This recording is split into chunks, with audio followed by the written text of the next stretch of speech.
서울 아파트 가격이 9개월 만에 또 상승이 꺾이면서 부동산 시장이 다시 조정 국면에 들어간 것 아닌가 하는 그런 의견들이 많이 나오고 있어요. 우리나라 전체 부동산 시장은 뭐 약세라고 보시면 될 것 같고요. 지방의 요즘 분양률 보면은 이미 분양률이 뭐 한 자리 숫자 뭐 이랬습니다. 제도적으로도 많은 분들이 얘기를 하시는 게 정부에서 계속 부동산 가격이 꺼지지 않게끔 살려놓는다. 두 번째로 전세제도 때문이다. 이 두 가지를 짚는 분들도 계시더라고요. 첫 번째 부분에 대해서 말씀드리면은 그것은 서울 부동산뿐만 아니라 우리나라 전체 부동산에서에 해당되는 이야기입니다. 정부가 소위 말해 가격에 폭락도 막고 폭등도 막습니다. 서구 사회 같은 경우는 폭락도 해요.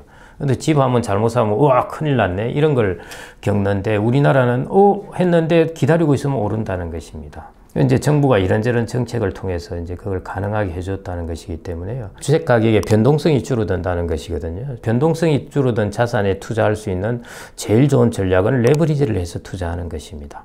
변동성이 크면 레버리지 하면 잘못했다가 망해버리거든요. 근데 변동성이 적으면은 레버리지를 해도 기다리면 되니까요. 그리고 그 차익이 항상 생기니까 레버리지의 수요가 당연히 생기죠.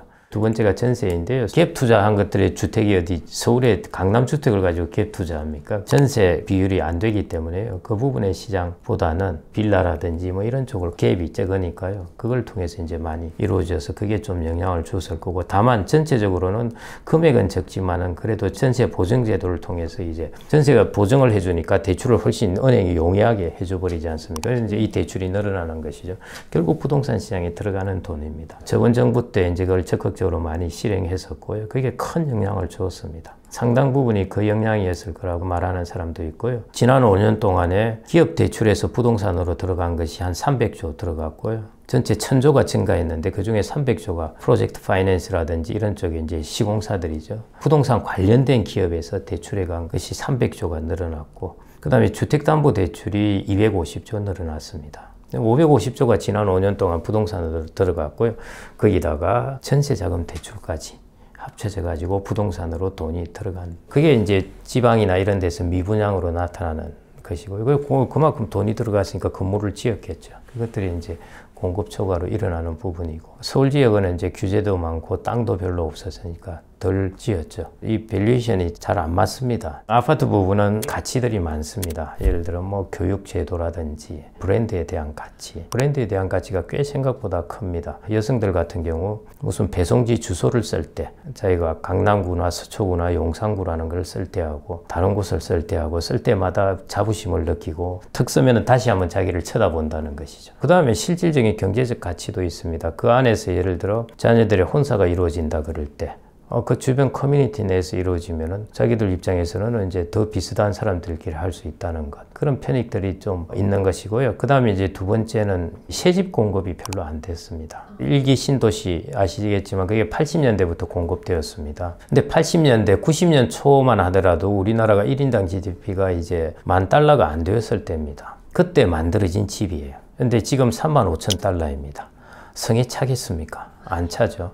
그래서 새집에 대한 프리미엄이 아주 높습니다. 근데 새집을 많이 공급해 줘야 돼요. 근데 새집 공급이 안 됐어요, 지금까지. 앞으로도 잘 별로 안 될 겁니다. 특히 지방에는 뭐 별로 규제가 없으니까 많이 되었지만은 서울 지역은 규제들을 많이 했지 않습니까? 반포도 이제 저렇게 개발되고 했지만 여전히 이제 새집 공급량은 좀 부족합니다. 거기에 또 양극화에 따른 부분. 우리가 평균적으로는 소득 성장률이 이렇다고 그러지만 양극화돼서 성장을 했기 때문에요. 소득의 저 상위 끝에 있는 사람들의 소득은 아주 많아진 것이죠. 예를 들어 전문직을 가진 두 명이 결혼을 했다. 이 사람들은 뭐 자산 가치로 따지자면 엄청나죠. 결혼 시장도 양극화가 소위 말해 되는 사람, 소득이 많은 사람들끼리 이러면 이제 결혼을 함으로써 더 양극화가 되는 그런 일들이 있습니다. 논문들 중에 보면은 결혼이 양극화를 더 심화시키는가 아닌가 뭐 이런 이야기들도 있을 정도이니까요. 그 후에 브랜드 가치, 교육, 그 다음에 커뮤니티 등등들이 이제 아울러져서 이제 만들어진 가격이라서요. 그래서 제가 이게 쉽게 밸류에이션이 어렵다는 것입니다.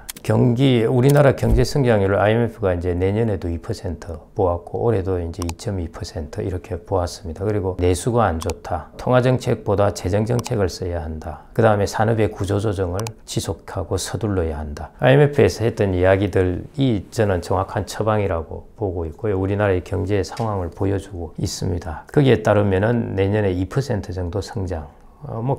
지금 우리나라의 체력에서는 2% 성장이 나쁜 것은 아닙니다. 미국도 2에서 3, 이게 보통 그 정도만 하더라도 저렇게 살아가니까요. 2% 성장인데 이제 문제는 IMF가 거기에 하방 리스크가 있다는 쪽입니다. 이걸 내가 성장률을 2% 해놨지만은 내년 가서 올릴 가능성이 있다, 내릴 가능성이 있다, 이렇게 볼 때 IMF는 내릴 가능성이 있다고 본 것입니다. 그 리스크 중에 또 하나가 이제 트럼프 이후의 무역. 우리나라는 수출이 성장의 주된 동력이니까요. 우리나라는 좋은 부분이 별로 없습니다. 그 면에서. 그런데 부동산만 따로 좋기가 어렵다는 것이죠. 경제가 이런데 나홀로 부동산은 뭐 서울 지역이라고 해서 막 올라가고 그것도 그렇게 쉽지가 않다는 것입니다. 부동산은 상당 부분이 내수하고 많이 연결되어 있습니다. 부동산을 수출 수입 안 하잖아요. 그렇기 때문에 내수하고 많이 연관되어 있었어요. 특히 우리나라는 내수가 앞으로 정체될 것이기 때문에요. 그래서 이것하고 좀 연관을 보셔야 되고요. 우리나라의 명목 성장률, 실질 성장률에다 물가 상승률 더한 거하고요. 전체적인 아파트 가격 상승률하고 거의 비슷합니다. 거의 5.45% 뭐 이래가지고요. 거의 비슷하고 강남 지역은 6.7% 해서 좀 더 높습니다. 그래서 제가 이제 부동산 부분은 이게 뭐 침체하고 가격 떨어지고 뭐 난리가 나고 이런 부분을 생각하시는 게 아니고요. 경제는 그렇게 막 우당탕 퉁탕 무너지고 안 그렇습니다. 여러분들 거리를 한번 걸어 다녀 보십시오. 여전히 우리나라는 건물도 많이 써 있고 사람들은 여전히 바쁘게 움직입니다. 그 경제가 완전히 뭐 갑작스럽게 올스탑되고 그런 건 아닌데요. 그동안에 아파트 가격이 명목 성장뿐만 아니라 지어지기도 엄청 많이 지어졌습니다. 그랬을 때 비해서 앞으로 성장률이 2에서 1%입니다. KDI는 이제 곧 우리나라는 1%대 성장으로 들어간다고 보고 있는데요. 그러면은 우리나라의 명목 성장률도 떨어질 수밖에 없습니다.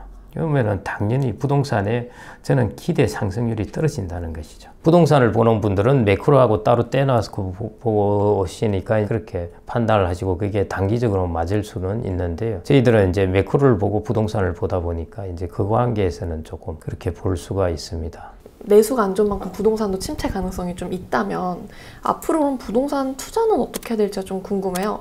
자산으로서의 가치가 그래도 없어진다고 봐야 될까요? 아니요, 그렇지는 않고요. 근데 하여튼 미국 같은 경우는 한 30년 동안 인구가 한 5천만 명 증가합니다. 계속 그 이전 10년 동안도 한 1,000만 명 증가했고요. 미국은 인구가 증가하는 나라예요. 그렇기 때문에 당연히 부동산 부분은 장기적으로 뭐 그렇게 크게 문제될 거는 없습니다. 그런데 우리나라는 당연히 인구가 지금은 이제 감소하기 시작하죠. 그래서 우리나라는 그런 면에서 본다면은 부동산 시장이 성장률도 떨어지고 인구도 가구 수도 이제 앞으로 노인 가구 중심으로 바뀌어가고요. 가구 수도 2040년 넘어가면 이제 확 줄어듭니다. 외국 이민을 어느 정도 받을 것인가 하는 부분이 이제 포인트이긴 한데요. 그 부분이 뭐 지금 수준이다 이렇게 하면은 앞으로 아마 멸실되는 아파트를 감안하더라도 전체적으로는 아마 초과 공급일 것 같고요. 우리나라는 미국이나 다른 선진국에 비해서 오히려 조금 더 저는 안 좋은 상황이라고 보아집니다. 우리나라가 인구가 감소하니까 다른 나라들도 다 그럴 거라고 생각을 하는데요. 호주도 인구 많이 증가합니다, 앞으로. 그 다음에 미국도 증가하고요. 영국도 그렇고. 선진국 중에 인구 앞으로 증가하는 나라들 많습니다. 근데 우리나라는 앞으로 50년 동안 본다면은 세계 사람들이 보고 완전히 쇼킹이거든요. 이야, 이런 나라가 있나 할 정도의 쇼킹입니다. 그런 정도로 쇼킹을 받는 나라가 다른 선진국의 인구가 증가하는 나라의 부동산처럼 간다? 그건 절대적으로 어불성설이죠. 그럴 수는 없습니다. 내 집을 산다고 하더라도 좀 조심해야겠네요. 그래서 이제 제가 아는 어떤 분은 이제 부동산 학과 교수이신데요. 그 이전에는 부동산을 많이 하셨어요. 해가지고 돈도 많이 벌고 하셨는데 지금은 집도 안 가고 전세에 살고 계시는데 비싼 전세. 왜냐하면 비싼 집에 사니까 세금하고 이런 거 감안하면은 감가상각 당하는 거 이런 거 생각하면은 내가 비싼 전세에 살고 있는 게 오히려 낫다 뭐 이런 거지요.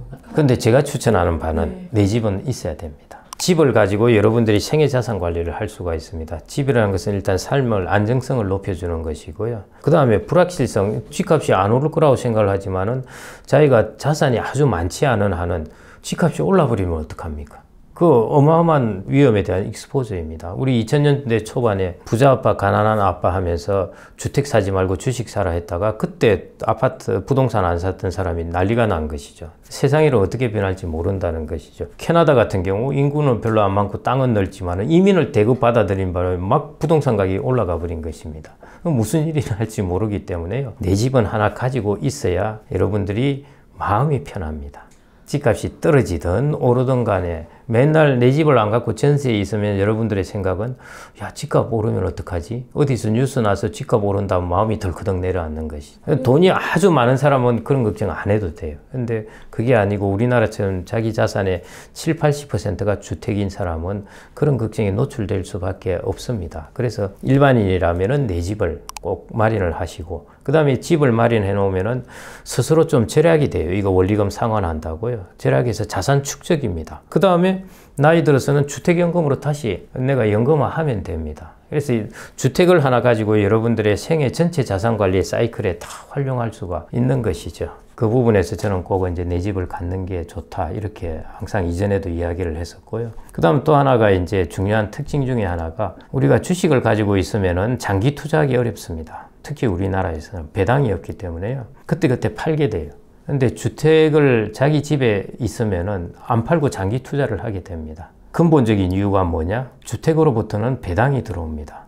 무슨 배당이냐? 자기가 살고 있는 서비스라는 배당입니다. 그러니까 장기적으로 그 주택의 가격이 오르든 말든 자기 주택에는 있는 것이지 않습니까? 그게 여러분들이 배당주에 투자하시면서 가격이 오르든 말든 배당받고 있는 거나 똑같은 것입니다. 주택을, 자기 집을 가지고 거의 살고 있으면 일종의 배당 자산을 가지고 있다고 보시면 되는 것입니다. 제발 세상 일은 전망하기 어렵고, 그러니까 그 예측해 가지고 이렇게 해서 나중에 골머리 앓는 것보다 내가 필요한 것은, 토대가 된다는 것은 꼭 마련해 놓고 보는 게 좋을 것 같습니다. 작은 평수로부터 시작을 하든지 조금 외곽으로부터 시작하든지 해서 그렇게 해서 차츰차츰 옮겨가고 갈아타야죠. 이제 40대, 50대만 가더라도 자기 집 소유율이 한 70, 75% 정도 됩니다. 우리가 전체 주택 소유율이 낮은 이유는 20대 뭐 이런 아직 결혼 안 하고 이런 계층이 들어가 있어서 이제 평균적으로 낮아 보이는 것이죠.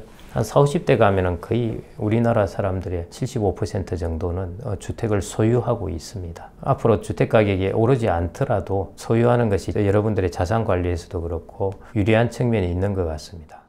앞으로 4년 동안 우리가 좀 주요하게 읽어야 될 경제 상황들이 있을까요? 4년이라고 하는 게 결국 이제 트럼프 미국 대통령이 이제 재임 기간이고, 트럼프는 2번 했으니까 이제 중임은 안 될 테니까요. 이 4년으로 이제 끝나게 될 겁니다. 보통은 이제 미국의 대통령이 바뀌었다고 이렇게 큰 임팩을 주는 것은 아닌데요. 이제 트럼프는 워낙 그 부분에 있어서 관세라든지 그 다음에 자기들의 소득세, 법인세 문제 이런 것들에 대해서 워낙 이렇게 강력하게 대응을 하겠다는 것, 이런 것 때문입니다. 특히 이제 관세라는 것은 지금 미국이 다른 나라들은 10%, 중국은 최대 60%. 그래서 첫 번째 불확실성, 이게 실제로 실행될 것인가? 그거 이제 두고 봐야 되는 것이고요. 코로나19 때 공급망 하나 살짝 무너지는 것 때문에 인플레이션이 확 일어나는 거 보셨잖아요. 단순하게 관세율 하나 높이는 걸로 다른 어떤 우리가 예상치 못한 부작용을 겪지 않고 과연 갈 수 있을까 하는 불확실성이 그 다음에 이제 또 남아 있습니다. 그래서 지금 이제 관세율을 저렇게 올리게 되면은, 첫째, 저는 이제 2가지 정도 우려되는 것이, 지금도 이미 그런 일들이 좀 일어나고 있는데요. 중국 제품들이 주변국들의 제조업을 어렵게 만드는 것입니다. 지금 우리나라도 이미 이제 그런 부분이 일어나고 있고요. 워낙 싸게 이제 제품들이 나오게 되니까요. 그래서 그런 부분이 이제 첫 번째 문제이고, 그 다음에 이제 두 번째, 미국이 만일 차단을 생각보다 강력하게 했다고 가정을 한다면은, 그러면 이제 중국 경제가 5% 성장을 못 하는 거죠. 그렇게 되면은 이제 전 세계적으로 영향을 주게 됩니다. 이렇게 해도 저렇게 해도 상황이 별로 좋지 않다는 것이 좀, 지금 5% 성장을 해야 되는데 저 큰 대국이 경제 구조가 너무 불균형이라는 것입니다. 불균형이라는 것은 5%씩 성장을 하는데 소비 비중이 너무 낮다는 것입니다. 그럼 주변 국가들을 해칠 수밖에 없어요.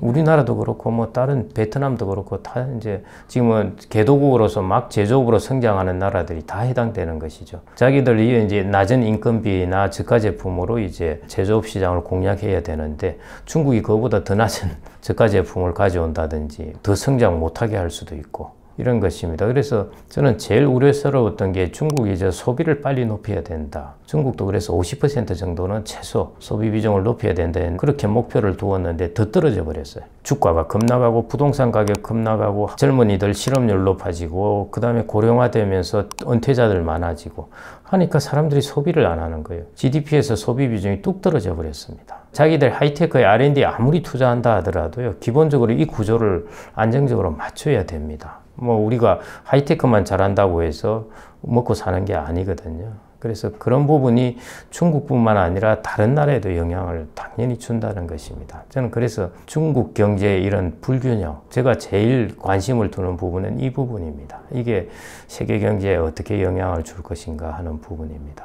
구체적으로 우리나라에 어떤 영향을 끼칠지에 대해서 잘 안 그려진다고 하는 분들도 계시거든요. 우리나라가 중국에 수출도 하고 있고 중국은 또 최종 소비재뿐만 아니라 이제 중간재도 수출을 드디어 하기 시작합니다. 경쟁력이 생겼다는 것이죠. 그게 철강이라든지 화학 이런 것들입니다. 그래서 화학하는 친구들 뭐 이야기 들어보면 중국에 설비 투자를 화학 쪽에 많이 해가지고요. 그 캐파가 어마어마합니다. 거의 뭐 세계 시장이 쓸만한 캐파를 갖고 있다 할 정도이고요. 철강도 마찬가지고 아까 말씀드렸듯이 중국이 소비 비중이 낮기 때문에 성장을 하려면 설비 건설 투자를 해야 됩니다. 건설 투자를 하면은 나오는 게 부동산, 건물이고 설비 투자를 하면 나오는 게 물건입니다. 이것들을 이제 팔아야 되죠. 안 팔면은 디플레이션입니다. 부동산은 많이 만들어냈다가 지금 어려워졌고요. 많이 만들어낸 걸 외부에 떼서 수출만 할 수 있었으면 이미 우리나라에 싼 부동산이 막 넘어왔을 거예요. 부동산은 거래 불가능한 거죠. non-tradable 이런 것이니까 부동산 가격이 뚝 떨어졌습니다. 근데 이제 설비 투자를 통해서 나온 철강이라든지 최종 소비재 이런 것들은 다른 나라에 갖다 팔 수가 있으니까요. 다른 나라들에 이제 영향을 주는 것입니다. 근데 우리나라는 또 중국에 수출을 하거든요. 그래서 중국이 좀 어느 정도 성장을 해야 또 우리나라도 수출을 하게 됩니다. 서로 이제 맞물려 있는 것이죠. 중국에 수출을 하는 기업은 수출을 할 수 있으니까 좋은 것이고 중국에 오는 제품하고 경쟁을 해야 되는 기업들은 지금 완전히 이게 죽을 맛이고 이런 상황인 것이죠. 중국이 소비 비중이 이래 낮으면서도 이제 유지할 수 있었던 것이 멕시코 이런 나라, 우리나라 이런 나라를 통해서 소위 말해 이제 우회 수출을 합니다. 당연히 트럼프나 미국 정부도 알고 있죠. 그러니까 트럼프 들어오고 나서 제일 비상 걸린 곳이 이제 멕시코. 입니다. 이민 문제도 있죠. 그 다음에 우회 수출 문제도 있죠. 우리나라 기업들도 마찬가지. 중국 기업들도 다 이 부분에 지금 이제 신경을 많이 쓸 겁니다. 멕시코가 북미 무역 협정 때문에 관세율 없이 제품을 통과할 수 있다는 이 이점 때문에 우리나라나 중국이나 이런 나라들이 관세율을 두드려 맞으면서 여기 공장을 이제 다 짓는 것입니다. 그걸 통해서 이제 미국에 수출을 해왔던 것이죠. 그래서 이런 부분도 이제 트럼프는 손을 보겠다는 것이고요. 바이든 행정부 때하고 트럼프 행정부 때하고는 중국 경제는 똑같은 불균형인데 그래도 그나마 미국에 물건을 갖다 팔 수 있었으면 괜찮아요. 중국은 어디 팔 곳이 있으면 괜찮고 제발 우리나라에 팔지 말고 미국에만 다 갖다 팔면 더욱더 괜찮죠. 그런데 이제 트럼프가 와서는 이 부분을 이제 강력하게 정책의 변화를 가져오겠다 하니까요. 그 불확실성이 이제 아주 큽니다. G2가 일종의 싸울지 안 그러면 협상을 할지 고래 싸움에 새우 등 터진다 이런 이야기가 저는 사실은 트럼프 들어오고 나서 행정부 때 제가 좀 걱정되는 부분입니다. G2가 저래 싸우면 다른 나라들은 얼마나 시끄럽겠습니까? 북한과 러시아 군사협력 정황이 보이면서 전쟁이 큰 변수로 떠오르고 있고 전쟁이 끝나면 또 주목해야 될 자산도 달라지지 않을까? 이제 우크라이나는 이제 워낙 유럽 전체가 이제 관련된 문제니까 미국하고 이제 좀 핫 이슈가 사실은 되었고요. 러시아, 북한은 일종의 전략적 파트너로서 되면은 우리나라도 마찬가지입니다. 미국과의 협정에 따르면은 그 나라가 어려워지면은 이제 군사를 파견하게 되어 있습니다. 사실은 북한도 이제 그런 걸 파견하려고 그런 협정을 맺었던 것이죠. 맺고 이제 바로 이제 파견을 했던 것이고요. 북한은 그 대신에 이제 많은 하이테크 기술들을 이제 받는 것이죠. 중국은 이제 그런 부분을 우려해서 항상 찔끔찔끔 주고 핵심적인 것은 주지도 않은데 푸틴은 이제 뭐 그런 것들을 통 크게 준 것 같아요. 제가 보니까. 그런 것들이 이제 우리나라에 어떻게 영향을 줄지 하는 것은 저도 이제 두고 봐야 될 것 같고요. 워낙 군사력 차이가 우리나라와 북한은 어마어마한 차이입니다. 그래서 북한은 자기를 방어를 해야 되는 입장이에요. 북한을 한번 보십시오. 러시아 있죠, 중국이 있죠, 밑에 사우스 코리아, 또 대한민국이 있죠. 뭐 이렇게 있는 둘러싸여 있는 상황인데 경제력은 너무 약해요. GDP나 이런 거. 그러니까 먹고 살아남아야죠. 북한이 지금 굉장히 좀 무서워하는 상황인 거네요. 무서워하죠, 당연히요. 다만 그래서 이제 핵을 갖게 되면은 우리 같은 경우에 이제 우발적 사건 이게 이제 좀 우려돼서 그런 부분이고요. 그 외에 다른 부분은 이제 위협이 될 부분은 없습니다. 군사력 차이가 워낙 크기 때문에요. 우리나라 군사력이 세계 기준으로 5위, 6위 정도 하니까요. 군인의 숫자는 요즘 아시다시피 전혀 큰 부분이 아니라는 거 아시잖아요. 뭐 완전히 하이테크화된 그런 전쟁이니까요. 이제 우크라이나 전쟁 관련된 부분에 있어서는 우크라이나가 영토는 크고 농산물 많이 나죠. 흑토지대. 당연히 우크라이나는 성장률은 팍팍 높아지죠. 지금까지 마이너스 성장으로 툭툭 떨어졌던 것들이 이제 건설하고 이렇게 되면 이제 성장률은 툭툭툭 올라갈 겁니다. 근데 뭐 우크라이나 성장률 올라간 것이 주변국들에 얼마나 평균적인 GDP에 영향을 주겠습니까? 거의 안 준다고 보시면 될 것 같습니다. 우크라이나는 경제 규모가 워낙 적기 때문에요. 그 나라의 경제 성장이나 뭐나 이게 주변국의 전체 세계 경제를 전혀 움직일 수준은 아닙니다. 옛날 2차 대전 같은 경우에는 그 세계 GDP의 거의 대부분을 차지한 나라들이 다 붙었기 때문에요. 마샬 플랜이니 뭐니 어마어마한 변화가 있었는데 이것은 전혀 그런 부분이 아닙니다. 우리나라 GDP보다 훨씬 적습니다. 거의 한 20분의 1 정도 되나요? 뭐 하여튼 1인당 GDP도 낮고 그렇습니다. 그래서 뭐 재건하는 데는 뭐 거기 별 GDP에 큰 영향도 안 줄 정도입니다. 우리나라에도 큰 변화가 또 올 수도 있지 큰 않을까? 변화라고 할 거는 별로 없습니다. 아니 우크라이나 저 멀리 떨어지는 나라인데 무슨 큰 변화가 있겠습니까? 마찬가지 지금 이스라엘도 지금 치열하게 지금 전쟁을 벌이고 있죠. 그래도 크게 우리나라는 크게 신경 안 쓰는데 우크라이나는 유독 그냥 북한하고 최근에 관련되면서 조금 이제 신경을 쓰는 것 같은데요. 여하튼 그거는 아직도 그래도 많이 떨어져 있는 나라입니다. 그런 것도 있나요? 그러면 어떤 변화가 오든 좀 대처가 가능한 그런 자산도 있나요? 예를 들어서 뭔가 S&P 500 S&P 500도 아무리 그러더라도 그건 주식이고 그냥 대형주일 따름인 것이고요. 시장 안 좋으면 폭락합니다. 그러니까 예를 들어 이런 상황에서 경기 침체까지 겪었다. 이런 상황은 어느 순간은 이제 갑자기 한 20-25% 떨어질 수도 있고요. 뭐 S&P 500 지금까지 올랐다고 해서 당연히 계속 오르지 않습니다. 그래서 S&P 500이 장기적으로 좋은 자산이라는 것이죠. 안전한 자산은 아닙니다. 하여튼 다 위험 자산이라고 이야기해요. 위험하다는 것은 dangerous하다는 것이 아니라 리스키하다는 이야기입니다. 지금까지 저는 S&P 500을 이야기를 많이 말씀을 드렸습니다만은 이제 좀 조심해야 될 때가 아닌가 싶고요. 그렇다고 세상 일은 모르니까 저는 왕창은 안 줄입니다. 이제 조금 줄이고 하면서 이제 기다릴 따름이고요. 그 줄인 것으로 이제 채권이나 리츠의 비중을 좀 늘려서 이제 가지고 있는 것. 뭐 그 정도로 저는 대응할 따름이고요. all or nothing으로 대처한다는 것은 잘못하면 쪽박차기 딱 쉽습니다. 그래서 all or nothing으로 대응하시지 말고 경제라는 것은 특히 자본시장도 그렇고요. 생각지 않게 많이 변화하기 때문에 그냥 all or nothing보다는 장기적인 흐름을 따라가면서 중간 조금씩 예를 들어 주식의 비중을 지금보다 한 20% 낮춘다든지 뭐 이런 식으로 해서 정도만 따라가는 것이 장기적으로는 제일 성과가 좋았고요.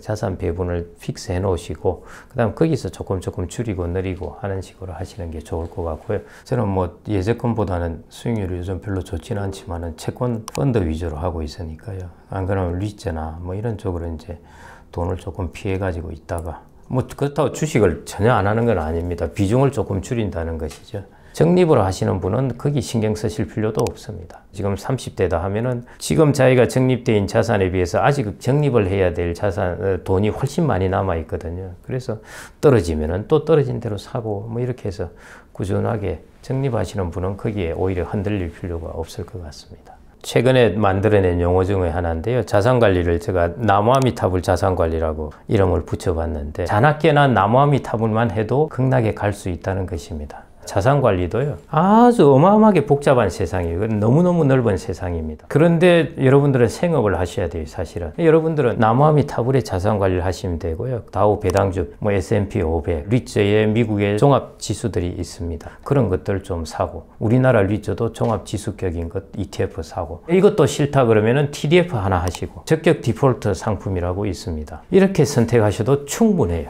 내가 핵심적으로 가져가야 될 몇 개 정도만 그게 무엇인가 이걸 자꾸 찾아보고 선정하시는 게 중요하고요. 이렇게 어마어마하게 있는 8만 대장경을 다 읽어보고 내가 뭘 선택하겠다고 하시지 말고요. 나무아미타불 영역으로 오셔서 자산 관리하는 것이 훨씬 좋습니다. 미국 주식 좋다고 많이 지금 옮겨가고 있는데요. 그 부분을 좀 조심하셔야 되지 않을까. 지금은 시장들이 다 헷갈리는 신호를 내고 있어요. 첫째, 채권 시장에서 이제 국채 금리는 오르고 있습니다. 지금 계속 오른 건 아니지만은 그 한 2개월 전에 비해서 많이 올랐습니다. 그게 이제 인플레이션 우려가 다시 생겨났다는 것이거든요. 그래서 금리를 생각보다 훨씬 천천히 내릴 것이다.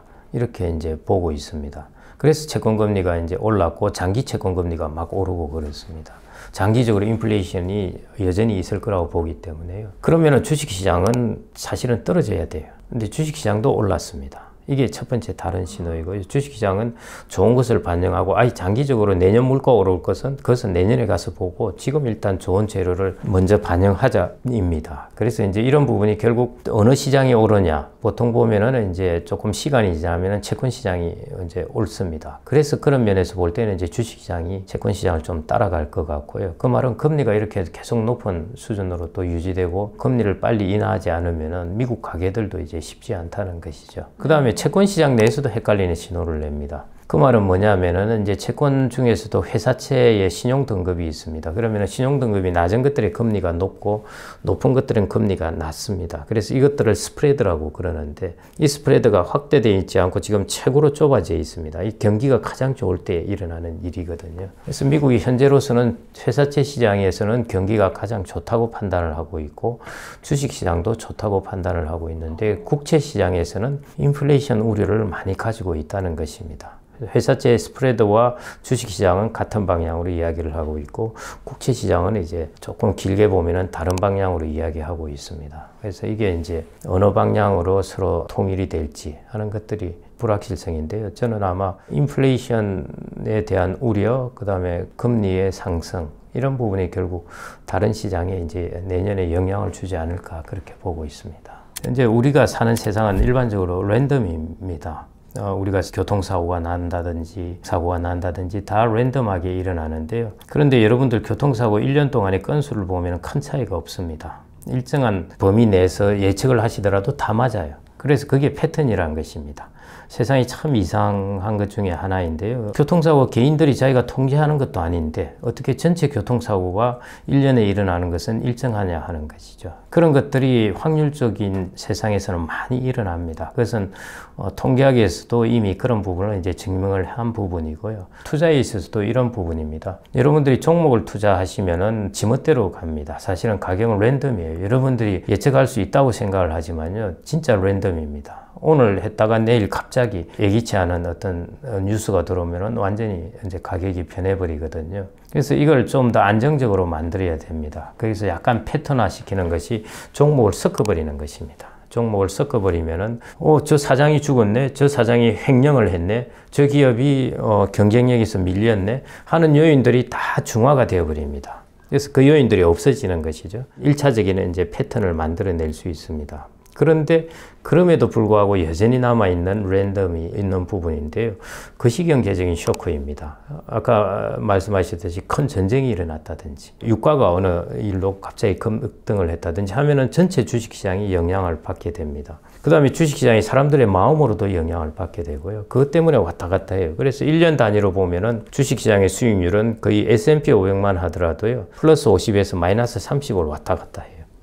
완전히 랜덤한 것이죠. 근데 시간을 길게 해서 한 10년 정도만 투자 기간을 늘려 잡아더라도 정확하게는 한 15년 기간을 잡으면 마이너스 구간은 없어집니다. 완전히 이게 패턴화 돼버린 것이죠. 일정하게.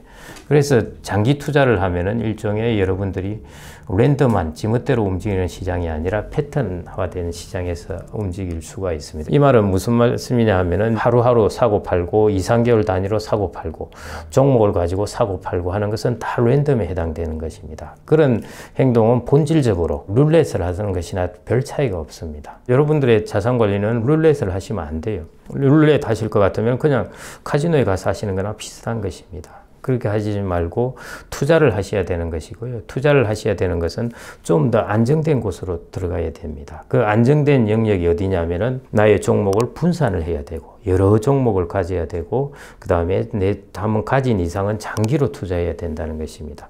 오늘 내일 전망을 보고 이 뉴스 보고 또 사고 이 뉴스 보고 팔고 이러지 말고요. 그런 뉴스에 일희일비하지 말고 그냥 장기로 꾸준히 가져가야 된다는 것입니다. 그게 여러분들이 자산 관리할 때 랜덤한 영역에서 놀지 마시고 패턴의 영역에서 놀아라는 것이 바로 그런 뜻입니다. 대한민국 대기업들이 줄줄이 구조조정 중이고 실제로 좀 안 좋은 상황들인 건가요? 내수라든지 이런 쪽에 침체는 피할 수는 없을 것 같습니다. 내수는 여기 있는 기업들 뿐만 아니라 중소제조업체들, 그 다음에 서비스 업체들 이런 것들이 이제 피부로 와닿는 내수인데 이런 곳엔 들어와 있지는 않은 곳에서 사실은 훨씬 어렵습니다. 그러니까 대기업도 저렇게 구조조정 중인데 중소기업은 지금 그럼 얼마나 힘든 상황일까? 중소기업도 그렇고 내수는 어려울 수밖에 없습니다. 뭐 그게 비관적이라기보다는 성장률도 올해 보면은 원래 2.6 했다가 2.5 했다가 최근에 2.2로 낮추었습니다. 거의 뭐 올해 다 가는데 이제 성장률 전망을 낮추었습니다. 이유는 내수 침체입니다. 그래서 KDI는 이제 금리를 빨리 내려야 한다는 쪽의 입장이고요. 하나는 이제 물가라든지 부동산 대출, 가계부채가 아직 불안하다 하면서 양쪽이 약간 이렇게 이제 의견의 차이를 보이고 있는데 이미 그런 면에서 우리나라가 경제가 성장률이 꽤 좀 도전을 받을 거라고 보고 있었습니다. 과거에 보던 IMF하고 글로벌 금융위기하고 이런 것들하고는 이제 성격이 다른 부분입니다. IMF 같은 경우에는 대기업들이 훨씬 돈을 많이 쉽게 빌릴 수 있었어요. 그래서 이제 대기업들이 그때 투자를 많이 했습니다. 그래서 부채 비율이 그때 450% 이렇게 올라갔고요. 그래서 90년대 초에 성장률은 끌어올렸습니다. 성장률은 높아졌는데요. 그 다음에 이제 여파가 이제 IMF 외환위기였습니다. 대기업들이 우리나라가 저성장 국면에 접어들 때 이제 과다한 설비 투자, 규제 완화 이것들이 복합되어서 일어난 일이었고요. 근데 IMF 외환위기로 왜 다르다고 그러냐 하면은 그때만 하더라도 우리나라는 강한 심장을 갖고 있었습니다. 40대, 30대가 주축이었고요. 그래서 충분히 극복할 상황이었습니다. 우리나라 경제 시스템과 금융 시스템을 완전히 포맷을 새로 했습니다. 그것 때문에 우리가 사실은 2000년대 급성장을 하게 되었거든요. 그때 고통 때문에. 그게 이제 IMF 외환위기였고요. 그 다음에 글로벌 금융위기는 사실은 그거는 미국에서 온 미국발 금융위기고 우리는 그 충격을 그냥 여파를 받았던 것이니까요. 우리나라 스스로의 문제로 일어난 문제가 아니었습니다. 그 부분은 다른 문제에 속하는 것이고 이제 이번은 뭔가 외부로부터 큰 충격도 아니고 우리가 IMF 외환위기와 같은 외환위기 안 옵니다. 사람들이 뭐 한 2년 전에도 그것 때문에 뭐 IMF 외환위기 온다고 아마 난리였고 할 텐데요. 그때 제가 뭐 그런 일은 절대 없다고 말씀드렸는데 지금도 그런 부분에 걱정이 아닙니다. 문제는 중국이 35%에서 40 정도 사이로 소비가 너무 비중이 낮습니다. 그러니까 물건을 만들어내면 어떻게 해야 되느냐? 대외적으로 물건을 수출을 해야 됩니다. 그래서 아직도 그 구조를 못 고쳤기 때문에 지금 주변국들이 받고 있는 타격이라고 할 수 있는데 우리나라 철강이라든지 화학이라든지 이제 중국의 제품들 워낙 싸게 들어오니까요. 철강 가격도 많이 떨어지니까 기존 철강 회사들이 무지 어렵게 되는 것이죠. 이렇게 구조조정이 일어나는 인력이 하이테크 산업으로 빨리 옮겨가야 돼요. 그래서 하이테크 산업에서 우리가 경쟁력을 가져서 그래서 해야 우리나라가 연착륙을 하고 또 성장을 이어갑니다. 그 부분이 이제 지금 전환 과정에 있는 것이죠. 지금의 경제 상황을 그래서 이제 그렇게 표현을 하시면 될 것 같습니다. 그래서 한동안은 조금 그런 부분에 어려움이 있지 않을까 싶습니다.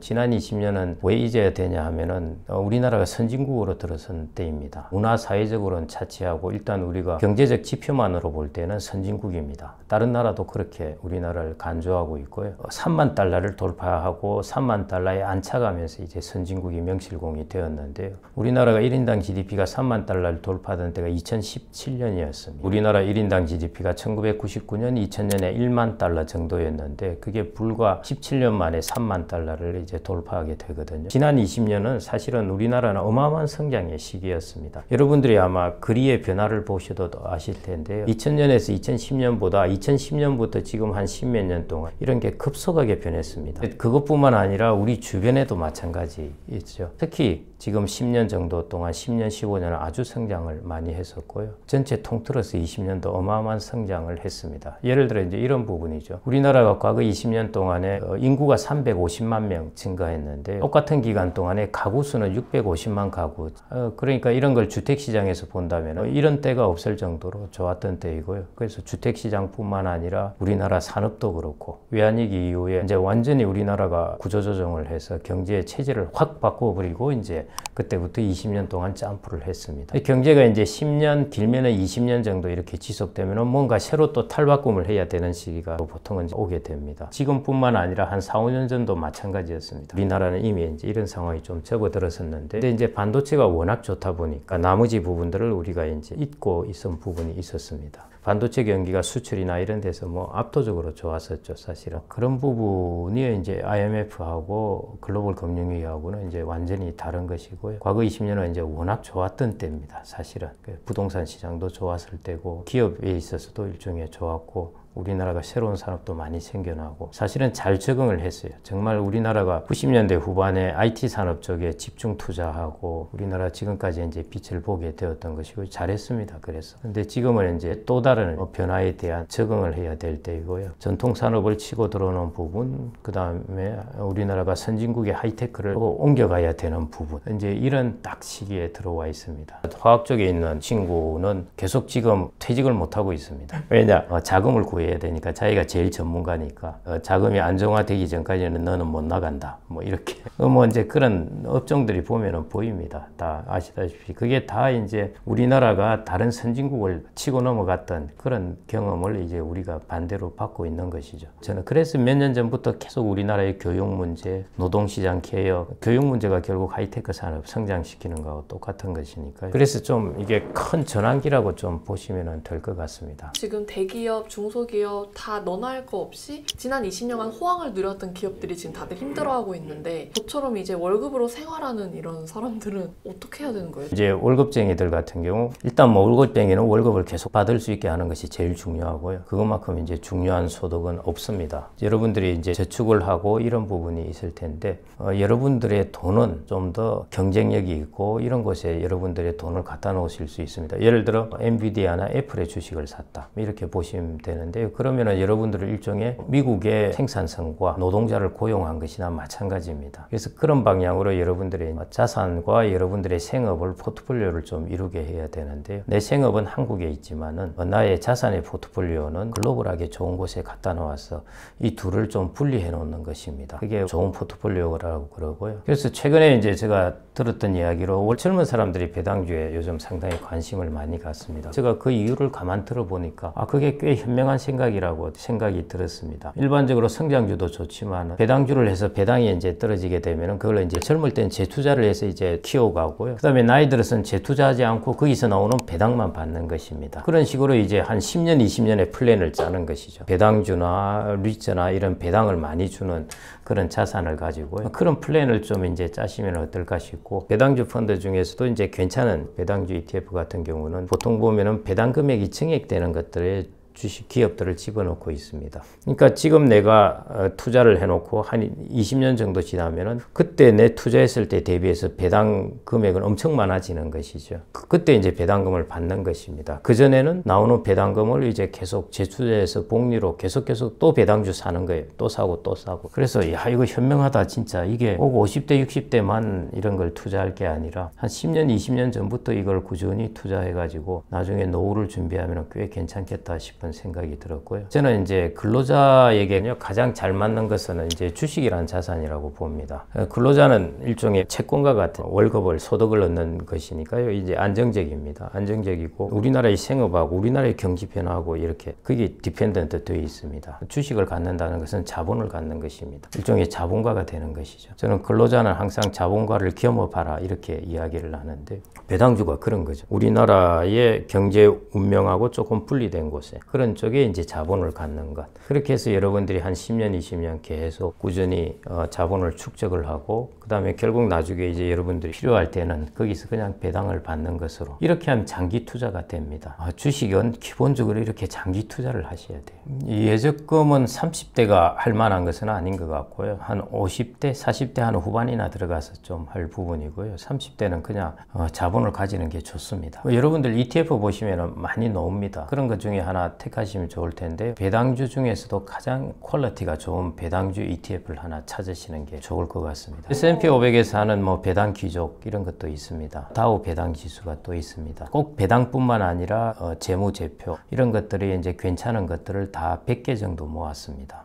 그래서 그런 것들도 이제 괜찮은 것이죠. 배당 수익률만 따진 것이 아니라 그 기업의 배당 성장성입니다. 소위 말해 재무제표를 봤다는 것은요. 그런 것들을 이제 편입해가지고 계시면 되고요. 굳이 뭐 여러분들이 종목을 선정하실 필요 없이요. 그렇게 투자하시는 게 제일 좋습니다. 결국 기초지수를 가지고 ETF는 만드니까, 그러니까 기초지수를 따지자면은 뭐 S&P 500에 있으면은 이게 배당 킹도 있고 배당 귀족도 있고 뭐 이렇습니다. 그래서 그런 ETF가 나와 있는 게 있고요. 아까 말씀드렸듯이 다우 배당 100 이런 것들 같은 경우에는 S&P 500에서 100개 배당 종목 제일 좋은 것들을 뽑은 것이죠. 전 세계적으로 유럽을 통틀어서 모두 글로벌한 배당주를 모아놓은 것도 있습니다. 그래서 그런 것들, 그 다음에 리츠 같은 경우, 리츠는 부동산 자본이라고 할 수 있죠. 그런 것들을 해서 여러분들이 배당 받고 그 다음에 나오면은 또 재투자하고 인컴이 나옵니다. 인컴이 없는 자산 같은 경우, 배당이 없는 자산은 가격이 안 오르면 뭔가 나오는 게 없습니다. 이런 자산 같은 경우, 인컴이 있는 자산은 가격이 떨어져도 뭔가 배당이 지급되었습니다 하면서 현금이 여러분들의 연금 계좌나 들어옵니다. 그럼 그걸 가지고 또 사는 것이죠. 예를 들어 다우 배당 100 같은 경우에는 S&P 500보다 복리로 배당을 계속 재투자하면요, S&P 500보다 성과가 훨씬 좋습니다. 제레미 시겔 교수가 이전에 분석한 자기 책에서도 보더라도 가장 장기적으로 성과 좋은 것은 배당 높은 것들이라는 것입니다. 실제 실험을 합니다. S&P 500에서 100개씩 해서 5개 그룹으로 나눈 뒤 무조건 배당 수익률 높은 것으로 이제 5개 그룹을 나눕니다. 그러면은 장기적으로 가장 성과가 좋았던 것은 배당 수익률이 높은 것으로 했던 군이 가장 장기적으로 성과가 좋습니다. 아까 다우 배당 100 같은 경우는 이제 그런 것들로 이제 100개를 선정을 한 것이니까. 그래서 여러분들이 이제 젊었을 때부터 해서 장기 투자를 하시는 거예요. 중간에 ETF 샀다가 팔았다 샀다가 이러시지 말고요. 그냥 이거 해서 배당 놓으면 가격이 떨어지든 오르든 그냥 그거 보시지 말고, 배당 놓으면 또 재투자하고, 배당 놓으면 또 재투자하고. 그랬다 나중에 여러분들이 한 65세나 70세 돼 가서 뭐 은퇴를 했다 했을 때는 이제 여기서 나오는 배당을 재투자 안 하고 쓰시면 됩니다. 장기적으로 그렇게 플랜을 짜고 계시면 좋을 것 같고요. 현재 성장주나 소위 말해 코인이나 이런 것들이 종목은 어차피 연금 계좌에 못 하시잖아요. 그래서 여러분들 연금 계좌 1위 1위 하시지 말고요. 그런 것들을 조금 준비해 놓으시면 훨씬 또 마음이 편하잖아요. 내가 퇴직을 하고 그걸 하면은 마음이 항상 조마조마해요. 지금 소득이 떨어지고 자산에서 인출했을 때는 마음이 안 편해요. 그럴 때 공부를 하는 것보다는 내 소득이 이렇게 계속 근로소득으로 들어오고 있을 때 이 공부를 하면 훨씬 마음이 편합니다. 거기 투자해 놓고 그래서 노후에 대비를 하시면 어떨까 싶습니다. 배당주랑 리츠도 말씀을 해주셨는데 분산해서 사라고 좀 추천을 해주시나요? 그렇죠. 이게 이제 채권, 주식, 부동산이잖아요. 어떻게 보면 옛날이나 지금이나 몇천 년 전이나 똑같습니다. 개인들이 가지는 일반적인 세계 부류로는 채권, 주식, 부동산입니다. 그렇게 가지시면 될 것 같고요. 그래서 젊을 때는 채권의 비중은 많이 낮추고 그 다음에 주식과 리츠의 비중을 좀 높여놓고 나이가 들수록 점차 채권의 비중을 좀 높여가는 것, 그렇게 해도 되는데, 어떤 사람들은 이제 일찍부터 시작한 사람들은 그냥 배당받는 그 기분으로 그냥 계속 그걸 들고 가시는 분들도 있습니다. 그때는 이미 일찍 자기가 투자한 금액 대비해서 배당금이 워낙 많이 들어오게 만들어 놨으니까요. 이제 뭐 크게 흔들리지가 않습니다. 워렌 버핏이 그런 이야기를 했지 않습니까? 젊은 사람들이 이제 물어봅니다. 어떻게 하면 우리가 돈을 벌 수 있을까요? 뭐 어디나 똑같은 질문입니다. 그때 워렌 버핏이 한 이야기가 S&P 500을 사세요. 그리고 신경 끄세요. 나머지 시간은 여러분들 월급 올리는데 다 투자하세요입니다. 저는 뭐 여기에 더 덧붙이고 뺄 것도 없습니다. 그리고 그걸 통해서 저축액을 늘리는 것. 그게 제일 정도입니다.